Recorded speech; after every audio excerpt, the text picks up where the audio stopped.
Hello, bonsoir. Alors aujourd'hui, on se retrouve pour un guide, pour une vidéo sur le Lunar. Donc, le Lunar, son build. Concrètement, il a eu un rework, donc je pense, de toute façon, je l'ai fait toute, hein, mais voilà. De toute manière, il a eu un rework, donc je pense que c'est utile aussi de le prioriser par rapport aux autres. Donc au niveau du build, c'est pareil, on a un peu comme le Cryosage, on a deux builds différents. Le premier étant un full DPS et le deuxième étant un full farm. Sachant que même d'ailleurs dans les deux cas, la vitesse d'attaque primera sur les dégâts critiques. Le problème, c'est que voilà, si vous faites un full DPS, vous pouvez enlever la vitesse de déplacement concrètement. C'est un peu dommage sur un lancer lunaire, mais voilà, c'est une possibilité. Voilà, concrètement, il y a un des builds qui est simplement vitesse de déplacement, vitesse d'attaque, ou alors vitesse de déplacement, dégâts critiques. Donc, ça va être un build un peu mixte, un peu farm. Donc la vitesse d'attaque, ça vous rendra un peu plus mixte. Et les dégâts critiques, ce sera vraiment plus pour farm. Or, même pour farm, la vitesse d'attaque primera. Le seul problème, c'est que ça fait vraiment mal au cœur de perdre un peu les dégâts critiques. Mais voilà, ça marche tout aussi bien, il n'y a pas de problème. Concrètement, il faut, en troisième stade, trouvaille magique, je recommande. Ou alors stabilité. La stabilité est une possibilité parce que lorsqu'on fait la technique du 1, souvent on se fait très facilement bump. Et même pour être stable, le LL a un peu du mal. Donc voilà, la stabilité est une possibilité. Pour ce qui est de la bague, il va nous falloir au choix, donc, alors je sais pas comment elle s'appelle en français, je sais que elle s'appelle Need for Speed en anglais. Mais là, concrètement, on a une bague qui a un effet qui permet donc simplement d'aller plus vite à chaque fois qu'on fait un grappin renforcé. Je vais voir si rapidement, brièvement, je peux peut-être faire une bague et vous montrer. Faut aller vite, voilà. Cet effet-là, il vous permet de à chaque fois, dès que vous faites un M2 renforcé comme ceci, vous aurez donc un bonus de vitesse de déplacement qui rend techniquement euh, le lancier lunaire la classe la plus rapide du jeu en termes de farm et la plus simplement pardon la classe la meilleure en termes de farming. C'est le meilleur farmer, il est meilleur que le Néon Ninja. Il spike un peu plus vite que le Néon Ninja avec ce buff. Et voilà, plus le fait qu'il a un grappin qui puisse aller beaucoup plus rapidement en hauteur qu'un Néon Ninja et que n'importe quelle autre classe du jeu, ça le rend de très loin supérieur au Néon Ninja, sachant qu'il a des dégâts de zone bien plus larges. Voilà, ça c'était pour petite base. Au niveau de la bannière, il va nous falloir une bannière de potion. Il va falloir que je n'ai pas là, mais voilà. Il nous faut une perma, donc contenance de flasque et vitesse d'attaque.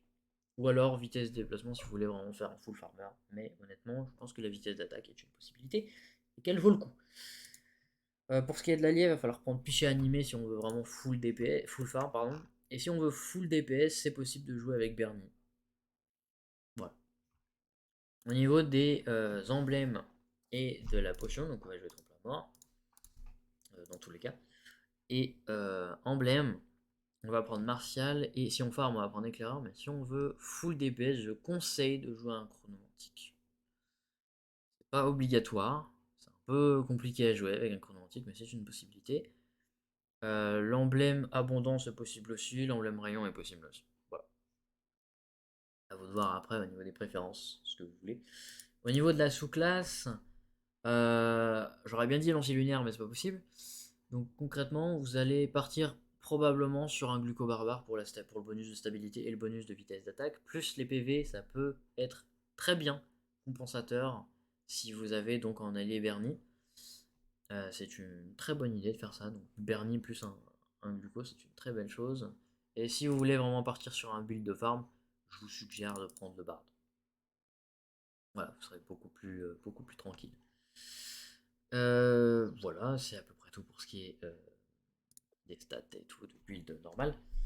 Ensuite, pour ce qui est des gemmes, on va avoir besoin de la gemme de classe parce qu'elle est capable de désormais faire des dégâts considérables quand même sur des packs de mobs et sur des boss en monotype, c'est très bien. Je précise aussi que sur la bague, petit rappel, l'effet depuis la lune est l'effet que vous prendrez si vous voulez DPS. Et donc l'effet besoin de vitesse est quand même. Faut aller vite, pardon, est quand même le meilleur pour farm. Mais Le Depuis la Lune est un très très bon effet pour DPS, vraiment, il est excellent. Pas autant que celui du Boomerang arc explosif, mais il est quand même excellent. Au niveau des gemmes, si on veut full DPS, on va partir sur un Malédiction incisive, épilogue explosif. Si on veut mixte, on va faire un pyrodisque, épilogue explosif. Et si on veut farm, on va faire un pyrodisque et l'autre au choix. Si on veut full farm, donc il va falloir une barrière en pyrène. Et même mix d'ailleurs, ça peut passer aussi. Mais si on veut full DPS, évidemment, il va falloir une barrière démonte. Voilà. Après tout, d'ailleurs, je vais changer. Toi, je vais te mettre sur le micro. Voilà. C'est à peu près tout dessus. Petit détail au niveau de la rotation, que beaucoup de gens ne connaissent pas, comment on joue le lancier lunaire. En gros, si on veut vraiment full DPS, donc ce qu'il faut faire, c'est déjà, plus on tape dessus, plus on va gagner de l'énergie. Le but, c'est de, en farm, on peut faire le grappin pour taper. Mais par contre, si on veut faire des dégâts, ce qu'il faut faire, c'est quand on arrive par exemple sur une salle de boss, on a conservé son énergie, parce que c'est très important de conserver son énergie en fouille par exemple. Ce qu'il faut faire, c'est avant de start le boss, on fait un 1 et on fait un M2 sur l'écran de maudit. On doit être celui qui start pour donc gagner le buff. Et dès que le boss start, on fait la lunaforme into ulti. Après avoir claqué l'ulti, tout de suite après on claque une potion avant que la lance de l'ulti tombe, parce qu'on claque l'ulti 2 fois concrètement. On passe en lunaforme.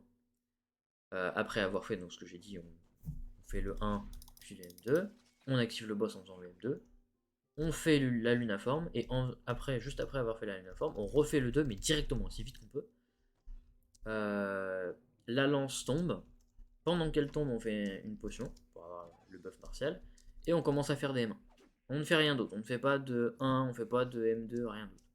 On fait full M1. Et dans cette situation, du coup, si on veut vraiment faire des dégâts, c'est préférable d'avoir l'effet depuis la lune.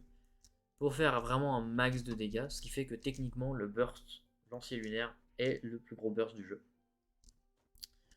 Voilà. C'est à peu près tout. Pour ce qui est du farm, concrètement, il va falloir juste simplement réappliquer avec l'effet.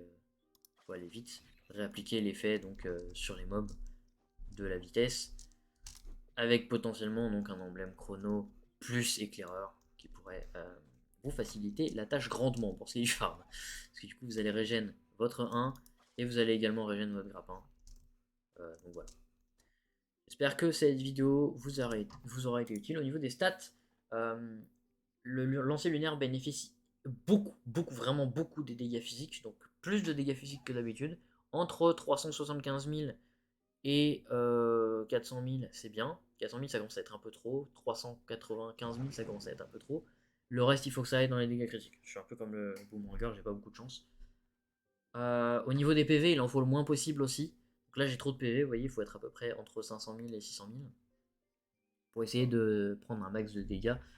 Et donc, pendant la lunaforme, de pouvoir avoir des potions qui partent. Parce que, en gros, c'est compliqué de faire une potion pendant qu'on est dans la lunaforme et pendant qu'on tape. Il faut faire vraiment une pause.